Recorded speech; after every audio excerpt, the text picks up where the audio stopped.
Hello and welcome to Blue Monkey Languages.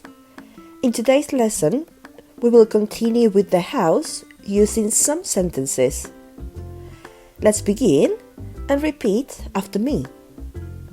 My grandmother prefers to sit in the wing chair.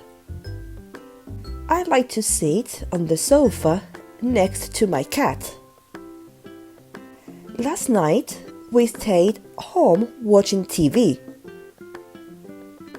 Every morning, I have breakfast in the kitchen.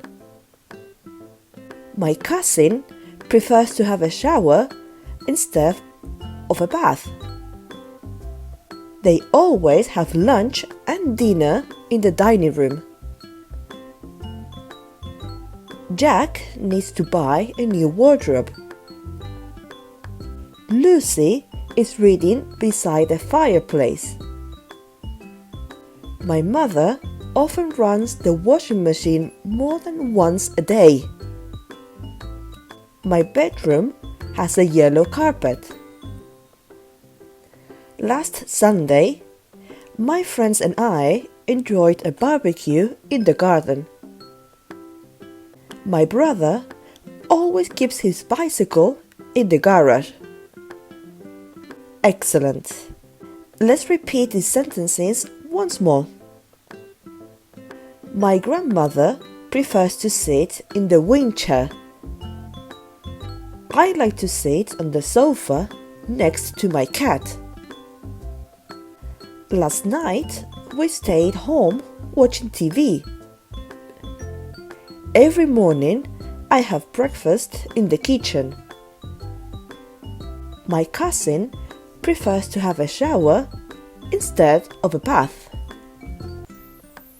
They always have lunch and dinner in the dining room. Jack needs to buy a new wardrobe. Lucy is reading beside a fireplace. My mother often runs the washing machine more than once a day. My bedroom has a yellow carpet. Last Sunday, my friends and I enjoyed a barbecue in the garden. My brother always keeps his bicycle in the garage. Well done, everybody! Don't forget to watch this video at least twice. Repeat and take note. Remember to click on the link below for your lesson and exercise. Like and subscribe, and we will see you on our next class. Goodbye!